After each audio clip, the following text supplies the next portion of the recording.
अगर शहबाज शरीफ साहब वजीर आजम बनने जा रहा है तो शहबाज शरीफ साहब जरूर हमें भी शुक्रिया कहेगा, मगर पीटीआई को भी शुक्रिया कहेगा, इसलिए कि पीटीआई या अक्सरियत नहीं तो ये ज्यादा नंबर्स उनके पास होने के बावजूद इन्होंने तो कोशिश ही नहीं की कि शहबाज शरीफ साहब का रास्ता रोके। 26 तारीख को डेट डाली हुई है, 26 तारीख से एक चीज इखलाकी तौर पे दुरुस्त होने जा रही है। इलेक्शन कमीशन के पास केस ना होता, हाई कोर्ट या सुप्रीम कोर्ट पे ना जाना होता, मैं आपकी बात बिलीव भी मैं मानता। A very warm welcome to Newsline। मैं हूं डॉक्टर मारिया जुल्फ़िकार खान। व्यूअर्स, तहरीक इंसाफ के दावों के बावजूद कि इनके हिमायत याफ्ता आज़ाद अरकान जो है उनकी तादाद सबसे ज़्यादा है इस वक्त, अगर वफाक की बात की जाए तो पाकिस्तान मुस्लिम लीग नवाज़, पाकिस्तान पीपल्स पार्टी और मुत्तहिदा कौमी मूवमेंट जो है वो हुकूमत बनाने जा रही हैं। पंजाब असम्बली की अगर बात करें तो गुज़िश्ता दिन हमने देखा कि अरकान असम्बली ने जो है वो हल्फ उठाया और आज स्पीकर और डिप्टी स्पीकर का जो उनका इंतखाब का मामला है वो भी पाए तकमील तक पहुँचता नज़र आया। अब यहाँ पे पंजाब की अगर बात करें तो पंजाब इस वक्त इम्पोर्टेंस का जो एपिसेंटर है वो इसलिए भी बना हुआ है कि मुल्क की तारीख में पहली दफ़ा जो है वो एक खातून वज़ीर आला जो हैं वो इस वक्त नज़र आएंगी एक सूबे में, पाकिस्तान के एक सूबे में जो है वो नज़र आएंगी। मरीम नवाज़ साहिबा in all likelihood is going to become the chief minister of Punjab. लेकिन यहाँ पर ये बात हो रही है कि पंजाब की चीफ मिनिस्टर तो मरीम साहिबा बन जाएंगी, लेकिन क्या यहाँ पर वो जो एक पॉलिटिकल जो एक विक्टिमाइजेशन है उसकी एक विशियस साइकिल को साइड पर रखते हुए अपने तमाम अपोनेंट्स को अपने साथ लेकर चलेंगी, या वही साइकिल जो है वो एक दफ़ा फिर कार फरमा जो है वो नज़र आएगी? ये बहुत बड़े चैलेंजेस हैं, इनसे पॉलिटिकल स्टेबिलिटी जो है वो बहुत जुड़ी हुई है। बात हो जाए अगर सिंध की, तो सिंध में भी जो हैं जो अरकान असम्बली हैं उन्होंने हल्फ उठा लिया है और मुराद अली शाह साहब जो हैं वो चीफ मिनिस्टर बनने जा रहे हैं। केपी और बलूचिस्तान असम्बलीज़ की अगर बात हो तो इजलास 28 और 29 को जो है वो मुतवक्के है। तो यहाँ अगर देखा जाए इस तरह जो हुकूमत साजी का मरहला है वो पाए तकमील पर पहुँचता नज़र आ रहा है।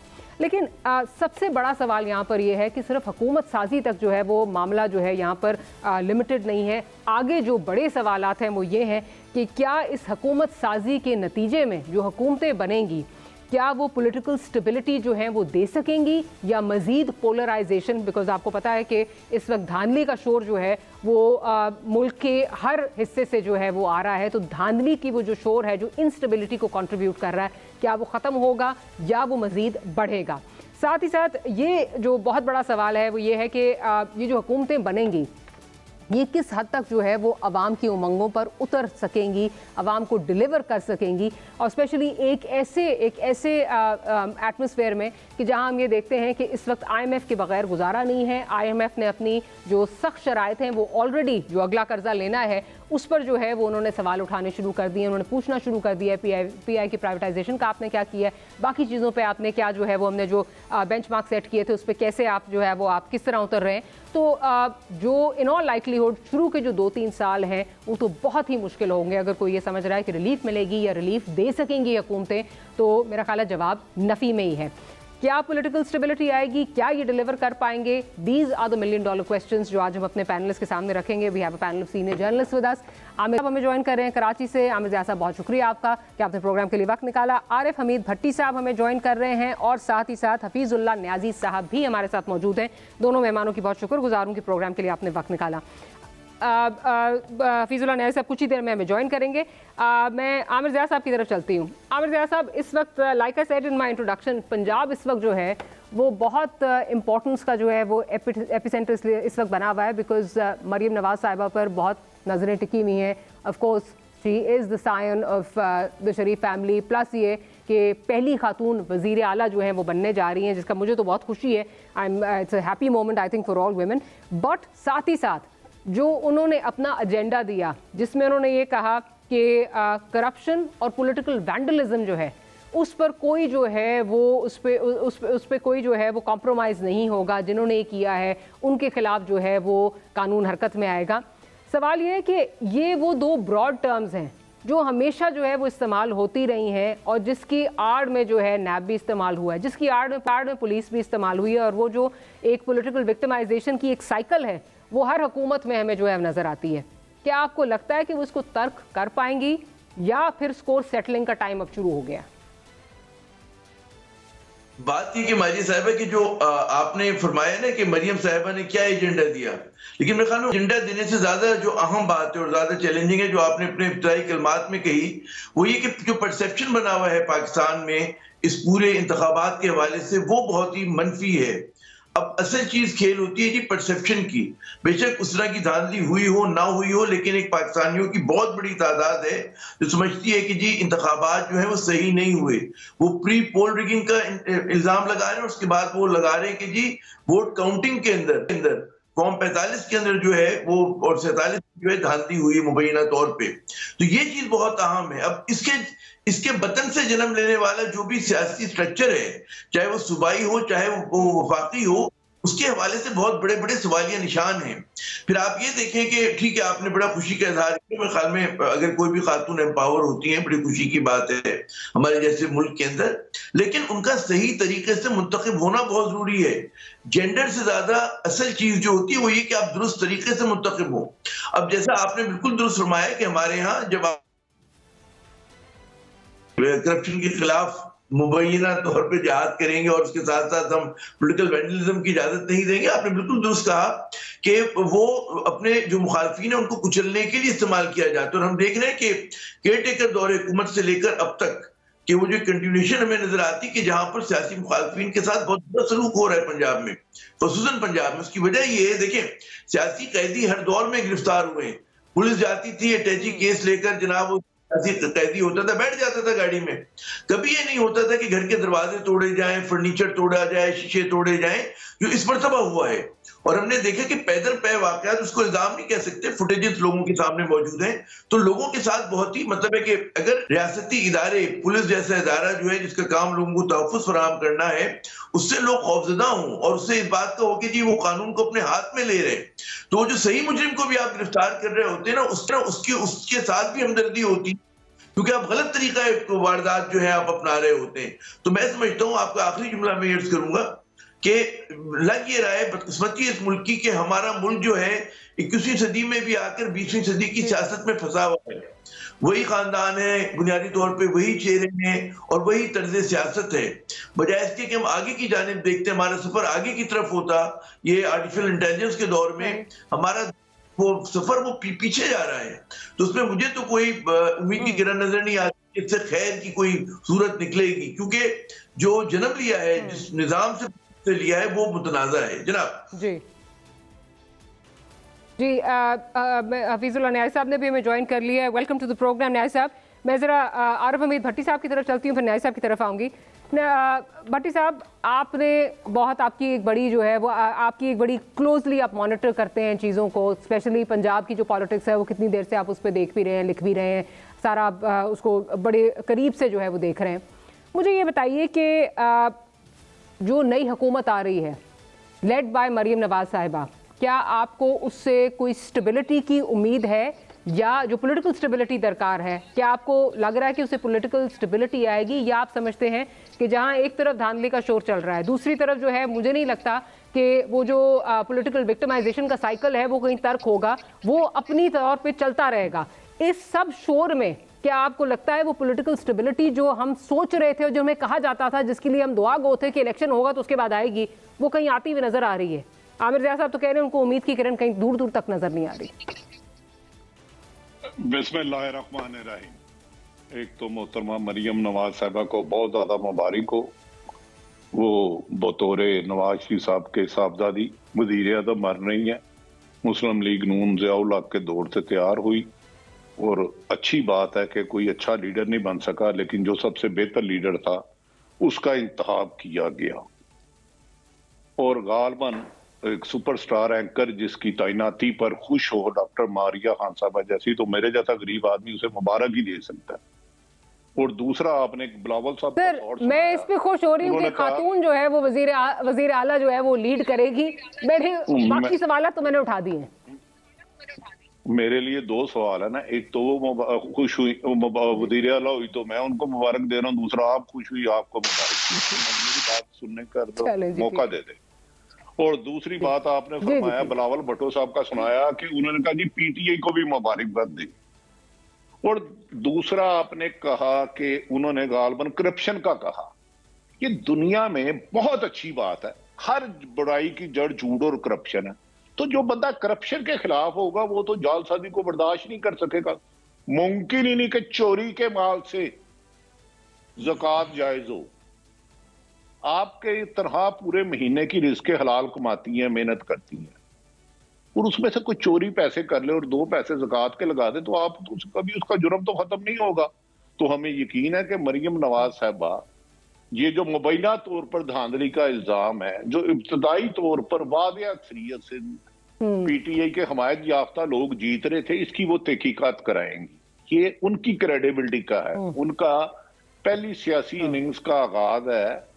करप्शन तो वो बाद में रोकेंगी।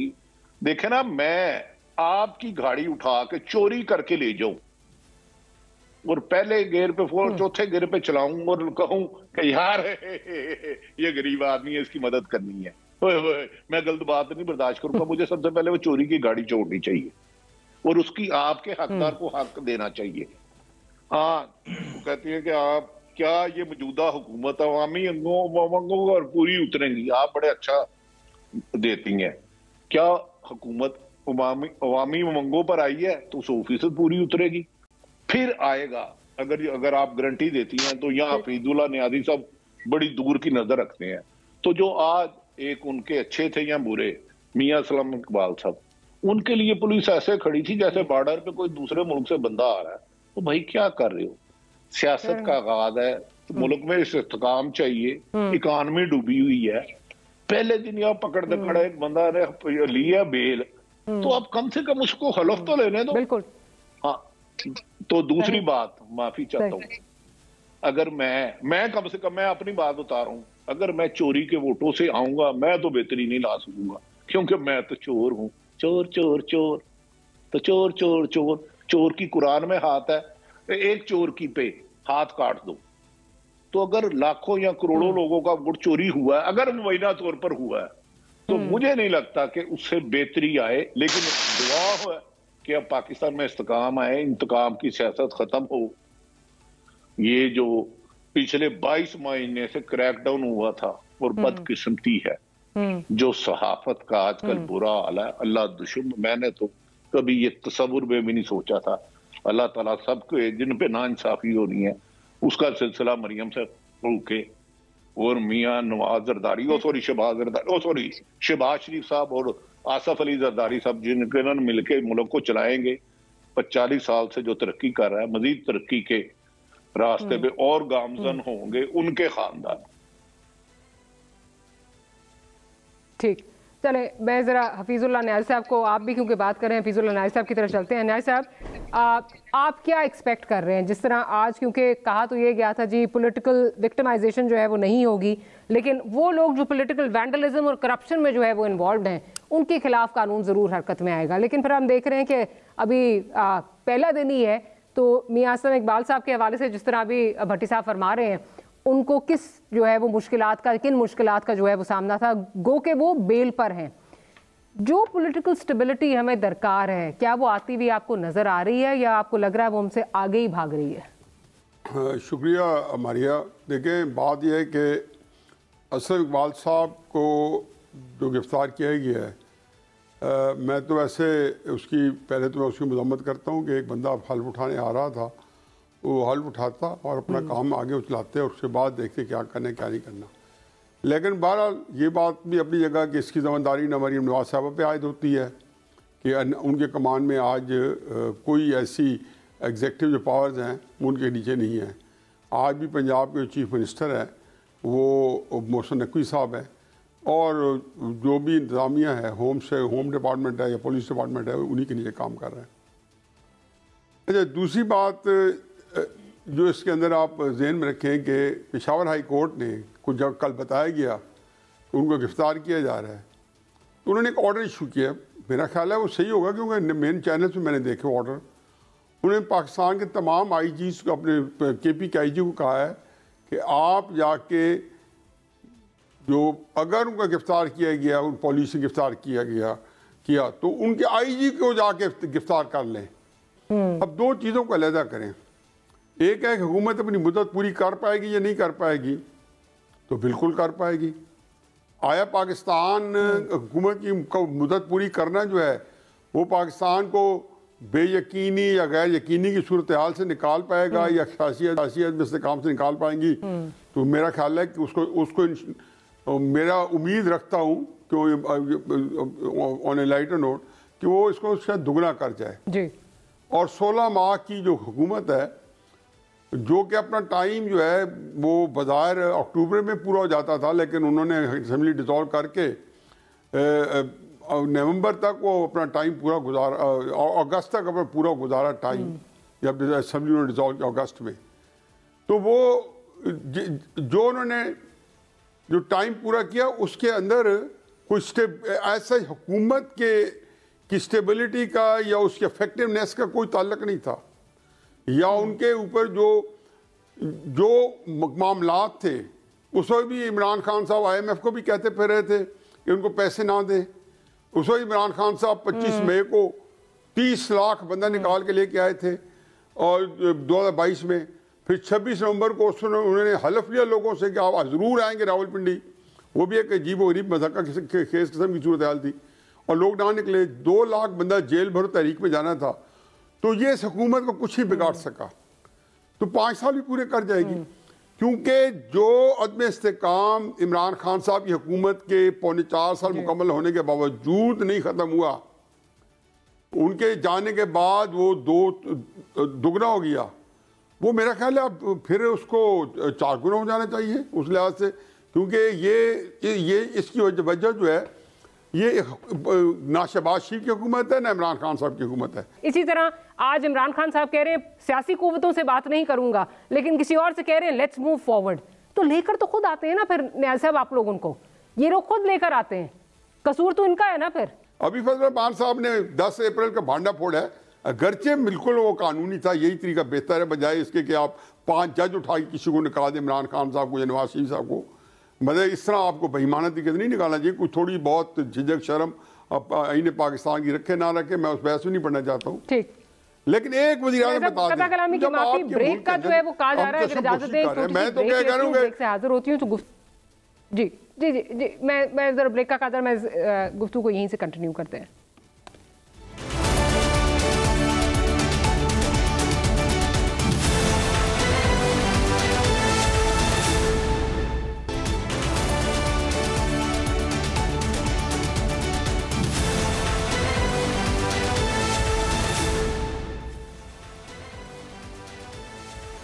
ब्रेक से पहले बात हो रही थी कि क्या वो पॉलिटिकल स्टेबिलिटी जो हमें दरकार है वो मिलेगी। आमिर ज़िया साहब की तरफ चलती हूँ।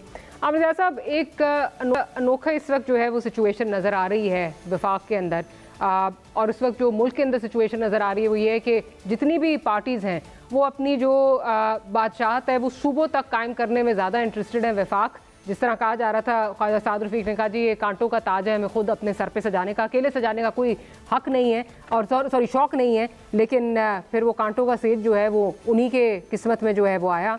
But Pakistan Peoples Party has played it very cleverly. उन्होंने जो है वो आइनी ओहदे ले लिए हैं, कैबिनेट का वो हिस्सा नहीं बन रहे, तो वो हैं भी हुकूमत में और नहीं भी हैं हुकूमत में। अब ऐसे में जब वो मुश्किल फ़ैसले करने पड़ेंगे, जैसे अभी हम बात कर रहे थे IMF से दोबारा हमें कर्जा चाहिए, IMF की कड़ी शराइत हैं, गैस की प्राइसेस हों, बिजली की प्राइसेस हों, पेट्रोल की प्राइसेस हों, सब चीज़ें बढ़ेंगी और शुरू के जो कुछ साल हैं, आप इकोनॉमी बहुत मुझसे बेहतर समझते हैं, चीज़ें बहुत ख़राब होंगी। क्या आपको लगता है कि ऐसे में ये शराकतदारी जो है ये चल सकेगी? पीपल्स पार्टी कह लीजिए हमारे पास तो कोई ओहदा नहीं है, हम तो कोई जो है वो इसमें डिसीजन मेकिंग नहीं कर रहे, ये तो सारा PMLN का जो है ये मलबा सारा उनके सर है। लेकिन ये तो हमेशा दुनिया भर में होता है कि अगर कमजोर अक़लियती हुकूमत हो तो मजबूत फैसले नहीं कर सकते। फिर यहाँ पे सोने पे सुहागा ये हुआ है कि जनाब यहाँ पे इंतखाबात मुतनाज़े हैं कि जिस प्रोसेस से जन्म लिया इस पूरे सिस्टम ने, उस पर बहुत सारे पाकिस्तानियों को इतराज है। फिर तीसरी बात, जैसे कि आपने फरमाया कि पीपल्स पार्टी ने सियासी बिसात पे बड़ी ध्यानत से खेला है, उन्होंने सिंध में अपना मजबूत किया, अपने आप को मजीद मजबूत किया है, आईनी ओहदे ले लिए और जिम्मेदारी उनकी कोई नहीं है वफाक के अंदर। ये बात भी तय है कि सख्त फैसले करने पड़ेंगे। लेकिन इस वक्त पाकिस्तान जो है, मुझे खौफ ये आ रहा है कि पाकिस्तान बिल्कुल लगता है खाकम बदैन कि बारूद के एक उस पे बैठा हुए ढेर पे बैठे कि कोई भी चीज इग्नाइट होकर एकदम जो है तसादुम की तरफ और उसकी तरफ ना चला जाए, इम्प्लोजन की तरफ ना चला जाए। उसकी बहुत सारी वजूहात हैं। तो सियासी हमारी जो तजाद है वो बजाय कम होने के बड़ा है। आप आलम देखें कि इससे पहले कभी नहीं हुआ था कि 6-6, 7-7 दिन तक जो है सोशल मीडिया प्लेटफॉर्म बंद रहे। ये कभी नहीं हुआ था कि लोगों को हल्फ लेने से रोका जाए। ये नहीं होता था कि जनाब एक पूरा ब्लैकआउट हो कि जनाब लोग जो मुजाहरा कर रहे हैं या लोग जो अपनी आवाज उठा रहे हैं उसके ऊपर। तो उसका मतलब है कि लोगों को जो फैसला करने वाले उन्हें अंदाजा है कि चीजें किस सिमत पे जा रही हैं, और जो लोग इस वक्त इख्तियार में आए हैं उनको पब्लिक मैंडेट उनको भी पता है कि उस तरह का नहीं है उनके पास। तो उसमें फिर वो सही फैसले कैसे करेंगे? असल चीज होती है लेजिटिमेसी ऑफ अ गवर्नमेंट। जब आप लेजिटिमेट होते हैं तो आप सही फैसले कर सकते हैं। फिर उससे अहम बात यह कि कहीं पर क्या हमारी यहाँ सियासी इंतकाम का खेल खत्म हो रहा है या नहीं हो रहा। अगर फर्ज करें कि एक जो हिज़्ब इख्तिलाफ की सियासी जमात उस पर इसी तरह का दबाव रखा जाता है, उसको एक पोलिटिकल स्पेस नहीं मिलती जो उसका लेजिटिमेट राइट है, तब भी कंट्रडिक्शन बढ़ेगा। तो यहाँ पर हमारा एक मतलब है पॉली क्राइसिस है कि सियासी जो बुरहान है वो माशी बुरहान को दे रहा है, हवा दे रहा है, और माशी बुरहान जो है वो सियासी बुरहान को हवा दे रहा है। मईशत की जहां तक ताल्लुक है, सबको पता है कि कर्ज अदा करने के हमारे पास पैसे नहीं है, हमें IMF के पास जाना ही जाना है, और जब हमें जाना है तो सख्त शराइत भी होंगी, लोगों की तवक्कुआत कुछ और है, वादे कुछ और किए हुए हैं आपने, और ये मखलूत कोई भी उस तरह का फैसला करने से कासिर होगी कि जो इस मुल्क को जरूरत है।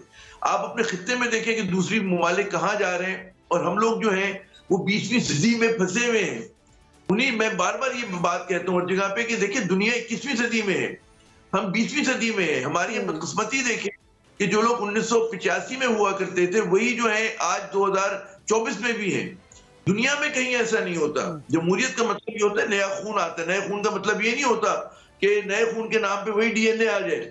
उसमें एक लेजिटिमेट डेमोक्रेटिक तरीके से इलेक्शन होता है पार्टियों में, पार्टियां ग्रो करती है, उसमें लीडरशिप में तब्दीली आती है। हमारी बदकिस्मती देखिए कि वहीं पे मामला अटका हुआ है। तो आप जो है जमाने में पनपने की बातें करेंगे तो पनपेंगे ना। अभी तो पनपने का सवाल ही पैदा नहीं होता कि चचा अगर वजीर आजम है तो भतीजी वजीर आला है, और फिर पता नहीं कौन जो होगा वो वजीर खजाना होगा कौन। तो हर चीज पे एक सवालिया निशान है। आपकी कोई पार्टी जो है वो जमहूरी अंदाज में काम ही नहीं कर रही है, और हम जमहूरियत के लिए वो जवानी जमा खर्च कर रहे हैं। तो मुझे तो कोई अगर आप कहें ना कोई इंडिकेशन है कि बेहतरी का कि ये लीडरशिप आपको कॉन्फिडेंस दे रही हो, एक आम पाकिस्तानी से माइक लेके शुरू हो जाए बात करना पढ़े लिखे पाकिस्तानियों से। मैं नौजवानों से बात करता हूँ, कराची में बहुत सारे जो अच्छी यूनिवर्सिटीज के हैं, कॉलेजेस के हैं, आप उनके ख्यालात तो जाने कि वो क्या कह रहे हैं। आप समझते हैं कि जी अगर पाबंदी लगा देंगे फला ट्वीट के ऊपर और फला चीज पे तो लोगों को नहीं पता चलेगा। लोगों का मिजाज बन चुका है, और इसका इदराक होना चाहिए कि आप पाकिस्तानियों को ना खोएं, पाकिस्तानियों के साथ अपने रिश्ते को हमवार करें, नौजवानों की आवाज सुने जो 30 बरस से कम के पाकिस्तानी है, उनकी बात सुने। हम लोग पता नहीं किस दुनिया में रह रहे हैं, समझते हैं कि वो जो 1960 की हिकमत अमली है वो अब भी काम वो कारामद होगी, मेरे ख्याल में नहीं होगी। तो हमें डरना चाहिए, और हमें पाकिस्तान की भलाई के लिए दुआ भी करनी चाहिए और थोड़ा बहुत कोशिश भी करनी चाहिए। जी राइट। भट्टी साहब, जैसे आमिर ज़िया साहब बात कर रहे हैं कि लेजिटिमेसी पे एक सवालिया निशान है, फिर एक वीक जो है वो कोalition गवर्नमेंट है, एक पार्टी जो है वो बिल्कुल कोई रिस्पॉन्सिबिलिटी लेने को तैयार नहीं है, मुश्किल फैसले जो हैं वो करने हैं। क्या आपको लगता है कि वो जो मुश्किल फैसले करने हैं, जो ये हर दफ़ा हमें कहा जाता है कि जी एक चीज़ है जिस पे हमें सबको इकट्ठे हो जाना चाहिए, वो है चार्टर ऑफ इकोनॉमी, उस पर हमें जो है वो इधर उधर नहीं होने चाहिए, वो मुश्किल फैसले हमें सबको करने चाहिए। जब एक पार्टी हिस्सा ही नहीं बनना चाह रही और वो हुकूमत का जो है वो अब अपने अंदाज में जो है वो भरपूर तौर पर उससे मुस्तफ़ीद भी हो रही है, तो आपको लगता है कि वो जो मुश्किल फैसले हमने लेने हैं जो कि जो इकोनॉमी की सिमत का तयन करेंगे, जो कि इस मुल्क को सही डायरेक्शन में लेके जा सकते हैं, वो हम ले सकेंगे, या वो ये हुकूमत जो है ले पाएगी?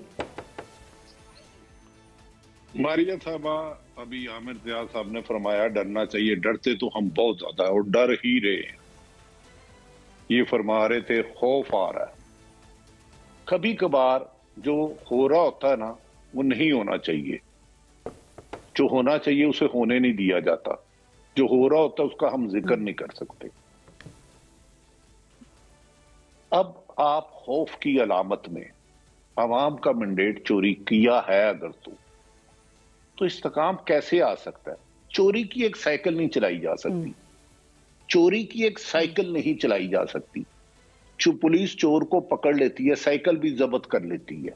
अगर मुबैना तौर पे करोड़ों लोगों का मंडेट चोरी हुआ तो वो हुकूमत, अगर मैंने लफ्ज कहा, अगर मैं ये नहीं कह रहा चोरी हुआ, तो वो हुकूमत कैसे डिलीवर कर सकती है? ये मुमकिन ही नहीं, ये किताब में लिखा ही नहीं, ये अल्लाह का हुक्म ही नहीं। नहायत काबिल एहतराम, जिनसे मैं डरता हूँ, हफीजुल्लाह नियाज़ी मेरे लिए बहुत काबिल एहतराम है। उन्होंने कहा मियां असलम को पकड़ना ना दीजिए, अभी तो मोहतरमा मरियम नवाज साहबा ने लिया ही नहीं। मुबैना तौर पर ये जो अब पीडीएम माइनस बनी है, पहले वसीम अकरम प्लस हुकूमत थी जब बुज़दार साहब आए थे, अब पीडीएम माइनस ये लफ्ज याद रखे, आपको हिस्ट्री याद कराएगा। 8 तारीख को ये नंबर 1 तो निगरान हुकूमत मुस्लिम लीग नून का तसल्लुल थी मुबैना तौर पर, उनके हुक्म चलते थे जाती उमरा और माल्टाउन से। 8 तारीख को यकीनन पीटीआई जीत रही थी, जो रिजल्ट नतायज इब्तदाई आ रहे थे और ब्यूरोक्रेसी डर गई थी। हाँ, 9 तारीख को मुझे नहीं पता जो नतायज आए, 5-6 घंटे कहां रहे, किधर रहे, रास्ता घूम गए, बादल थे, क्या था। उसके बाद मरियम नवाज साहबा ने आईजी और सीएम चीफ सेक्रेटरी की मीटिंगें भी ली। तो ये आप कैसे कह सकते हैं कि आज मरियम साहबा का कोई नहीं है लिंक? कैसे कह रहे हैं यार, क्यों इतने हकायक अलग है? मरियम साहबा अमलन पिछले 22 माह से ही पीएम है, सीएम है, सॉरी। ये एक कड़वा सच है। आज भी IG, chief secretary, 10 division commissioner, DIG, 37 DPO, RPO इसको रिपोर्टें कर रहे हैं। ये बड़ा तल्ख हकीकत है। ऐसे में जब आपने एक बड़ी जमात जिसको लीडर गिरफ्तार, 90% क़यादत गिरफ्तार, बल्ले का निशान छीन लिया, उसके लोगों के जब वो जमा कराने गए, प्रेसिडेंट अफसरों ने पेपर छीन लिया, हमायत याफ्ता उम्मीदवारों को हलकों में नहीं जाने दिया गया, दफातर नहीं खोलने दिए गए, बैनर नहीं लगाने दिए गए। उसके बाद भी अगर अवाम एतमाद का वोट देती है और उसके बरअक्स आप ऐसे लोगों को हुकूमत दे देते हैं जिनकी बादी नजर में अक्सरियत नहीं थी, बाद में अब बन गई है, तो मेरा नहीं ख्याल कि सियासी इस्तेकाम आएगा। हमें खौफ ही खाना चाहिए, हमें डरना ही चाहिए, ठीक, हमें डरना ही चाहिए। छोटी सी ब्रेक लेते हैं भट्टी साहब, ब्रेक का काजर और हफीजुल्लाह के पास जाऊंगी ब्रेक के बाद। Will be right back.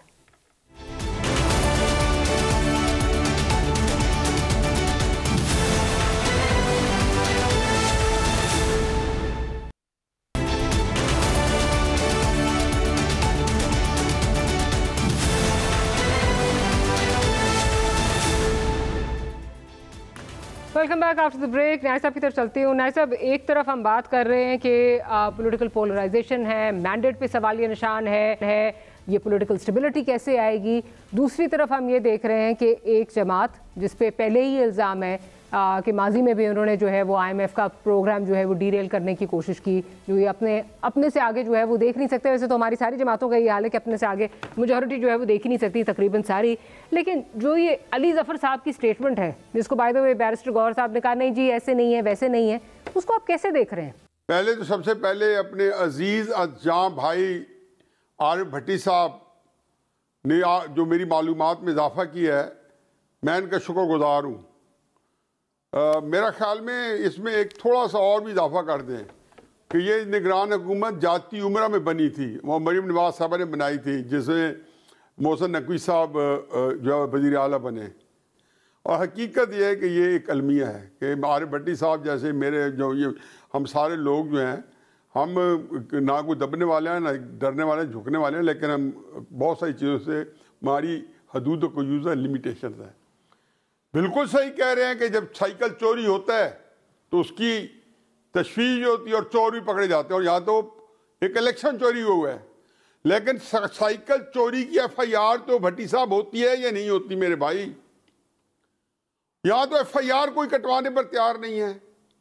मियाँ बीवी राजी, क्या करेगा काजी? मैं यही तो रो रहा हूँ कि गौर को जब पार्टी आपने दी तो आपने एक कदम आगे बढ़ाया कि तामन करो, और उन्होंने ज्यादती की कि उसे एक कदम को दरखो इतना नहीं समझा और ना बल्ला दिया और ना पार्टी दी। फिर आपने 5 फरवरी को गौर को हटाने की छानी, अब दोबारा उन्होंने 3 मार्च को बुलाया हुआ है। देखिए मैं आपको बताऊं कि इमरान खान साहब की पार्टी जो है वो लड़ने पर तैयार ही नहीं है। जो मैं, आप या आमिर साहब, हम सारे जो सीना को भी कर रहे हैं। 1977 के अंदर भट्टी साहब, मैं तो उसमें चूंकि पोलिटिकल पार्टिसिपेट किया हुआ है मूवमेंट में, 7 मार्च 1970 को इलेक्शन हुए कौमी असम्बली के, 10 मार्च सूबाई असम्बली के होने थे। पाकिस्तान नेशनल अलायंस से बायकॉट करके 14 मार्च को एहतजाज की कॉल दी। भुट्टो साहब को 21 अप्रैल को मार्शल लगाना पड़ा था लाहौर के अंदर उसको क्वेल करने के लिए। फाइनली वो इतनी बड़ी प्रोटेस्ट थी कि भुट्टो साहब को टेबल पे लाए और मार्शल लॉ पे मुंतज हुआ। एक और स्टोरी है। मुझे बताएं कि तहरीक साहब, मेरा तो रोनी उनसे उसलिए यही है कि इतने जो बड़े पहाड़ के पास 5, 6, 7 करोड़ लोग हैं, वो निकलते क्यों नहीं है? मैं तो कहता खान साहब आप 30 लाख छोड़ें, 30,000 लेके आए 25 मई 2022 को इस्लामाबाद में। मैं लिख के गारंटी करता हूं ये हुकूमत जो उस वक्त कायम थी शहबाज शरीफ साहब, ये कायम नहीं रह सकेगी। आप 26 को नवंबर को लोगों से कुरान की कसमें उठवाई, कितने जलसे जुलूस किए, बकौल इनके जो मैं मान लेता हूं कि जब मैं कफीर थे, आपने क्या क्या पापड़ नहीं बेले। आप इनका बाल नहीं बेकार कर सके कि लोग नहीं निकले। इधर इलेक्शन हुआ, इमरान खान साहब बेचारों ने कहा होगा अंदर से कि आप हफ्ते को कॉल दे हड़ताल की, जो तो पहले जुम्मे की बात के बाद कॉल दे। सिर्फ उसके अंदर आज वो शेर अफजल का मैं बयान सुन रहा था, झूठा सच्चा, वो यही रो रहा था कि लड़ने पर तैयार ही नहीं है। मैं भट्टी साहब, आमिर साहब, डॉक्टर साहब कह रही कि नहीं इनको लड़ाया जाए। मैं कह रहा हूं जी, जब जैसे उन्होंने अगले दिन अपने बंदे नॉमिनेट किए, एक जगह बता दें, आज उन्होंने आगे असेंबली के अंदर कल तकरीर सुन लें, जब आज मरीम नवाज साहबा जब इलेक्ट हो जाएगी जो वजीर आला, तो इनकी जो सुन्नी इत्तेहाद कौंसिल की तकरीरें सुन लें। देखें ये इनसे मैं तो थक गया हूँ पिछले 30-40 साल से देख के। ये तमाशा जो है ये इससे जारी रहना है। ये एस्टेब्लिशमेंट को, पाकिस्तानी कौम को तो मैं दाद देता हूँ कि आज भी वो कहते नहीं पाकिस्तानी कौम का शऊर देखें। खान अब्दुल क़य्यूम खान की 59 से लेके, जुल्फ़िकार भुट्टो साहब की 67 से लेके, नवाज शरीफ 93, 2017-18, इमरान खान साहब 2022, इस कौम ने सारे एक तो उनसे नहीं पूछा कि आप क्या जो अपना कारकर्दगी क्या है हुकूमत में, तो साथ खड़े हो गए। मैं दावे से कहता हूं कि जो शऊर हमारी कौम के पास है किसी के पास नहीं है। लेकिन लीडर देखें, वो आगे बढ़ने पर तैयार ही नहीं है। वो ये कहती नहीं है कि धांधली हुई है। ये जो लिप सर्विस होती है, जो अंग्रेजी में कहते हैं पैट ऑन द रिस्ट, ये हम देख चुके हैं। इसलिए इस वक्त हम अपना खून ना जलाएं, ये निज़ाम चलेगा। एक फैसला जो है इस मुल्क को जो है उसने उसका मुस्तकबिल का तयन करना है। इस हुकूमत की मुद्दत 5 साल भी लास्ट कर जाए तो ये पिछले 16 माह से मुख्तलिफ नहीं होगी जो 16 माह की पहले भी है।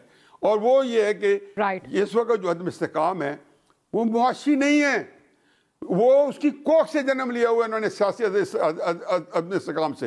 इमरान खान और एस्टेब्लिशमेंट की लड़ाई का ऊंट जब तक किसी करवट नहीं बैठता, ये गैर यकीनी अदम इस्तेकाम की जो कैफियत रहेगी। चाहे आप नवाज शरीफ को गाली दे दें, मौलाना फजल रहमान बेचारों की बेरुमती कर लें, शहबाज शरीफ को साहब को जदोकोब करें, अगर यहाँ से भी गुस्सा ना ठंडा आए तो फिर जरदारी में पड़ जाए।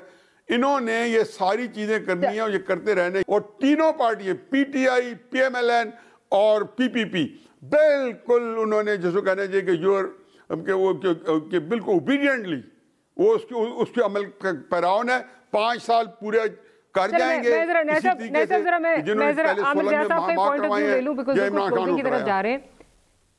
राइट, आमिर ज़िया साहब, अभी जुनैद साहब बात कर रहे हैं कि जब तक चीज़ें जो हैं वो पीटीआई के साथ तय नहीं होती, चीज़ें आगे नहीं बढ़ सकती। इसी से जोड़ूंगी जो बयान आया अली ज़फ़र साहब का, जो कहा गया जी लेटर लिखें IMF को कि जब तक ये तहकीकात नहीं होती, इनकी जो है वो मैंडेट के हवाले से जो है वो कुछ चीज़ तय नहीं होती, तो आप ना दें कर्जा पाकिस्तान को। आप किस तरह देख रहे हैं इसको? देखिए, मैं लेटर पे बात करता हूं, सिर्फ मैं 1 मिनट, जो असल जरूरत है इस बात की कि मसला जो है रिजॉल्व हो और कोई कहते हैं रास्ता निकले, ये जो एक इम्पासे आ गया है, एक लॉक जैम हो गया है सियासी, उसका खात्मा हो। यानी कि जो एक मुल्क की मकबूल सियासी कुव्वत है और जो सबसे मुनज़्ज़म कुव्वत है इस मुल्क की, उनके माबैन जो फ्रिक्शन है वो पाकिस्तान के लिए अच्छा नहीं है। अगर जैसा कि नियाज़ी साहब फरमा रहे हैं कि 5 साल निज़ाम अगर चल सकता है, लेकिन उसका मसला ये होगा कि पाकिस्तान को बहुत नुकसान होगा। हमें एक ऐसी हुकूमत की जरूरत है कि जो फाल भी हो, जो डिलीवर कर सके, एफिशिएंट हुकूमत हो और लोगों में उसके लिए वो हो, मतलब उससे कोऑपरेट कर सकें। यहाँ पर वो होता हुआ नजर नहीं आ रहा। अच्छा, दूसरी बात यह कि जो लेटर की बात को बहुत ज्यादा उछाला जा रहा है, जो मेरे ख्याल में पीटीआई का मुतालबा था, मुतालबा ये था कि जी इलेक्शन का ऑडिट करवाया जाए, क्योंकि बहुत ज्यादा जो मल्टीलैटरल और जो मगरबी ताकतें हैं जो कि स्पॉन्सर करती हैं, वो एक खालिस जमहूरियत की बात करती हैं। और वो दुनिया में जहां पर भी इलेक्शन होता है, जहां पे तनाजा खड़ा होता है, तो उनकी एक हमेशा से पोजीशन होती है कि जी आप ये शराइत मुकम्मल करें। जैसे पाकिस्तान ने डेथ पेनल्टी पे अनअनाउंस मॉरेटोरियम लगाया हुआ है, इसलिए कि जी ईयू की शर्त है, हालांकि हमारे आइन के खिलाफ है बात, लेकिन हम लोग क्योंकि गरीब। इस पे सवाल ये हो रहा है कि बाहर की जो ताकतें हैं, एक तरफ आप कहते हैं इंटरफेरेंस नहीं होगी, दूसरी तरफ आप उन्हीं को आवाज दे रहे हैं कि आके हमारा जो है ये मसला हल करा दें। दैट मीन पूरे सिस्टम पे एक सवालिया निशान है, आपको किसी पे जो है वो एतबार नहीं है, ना कोर्ट्स ना कोई और इदारे। Unfortunately will have to end today's programme. Aamir Zia साहब आपका बहुत शुक्रिया, आरिफ हमीद भट्टी साहब आपका, और नया साहब आपका बहुत शुक्रिया कि प्रोग्राम के लिए आपने वक्त निकाला। Will see you tomorrow. Good night, अल्लाह हाफिज़।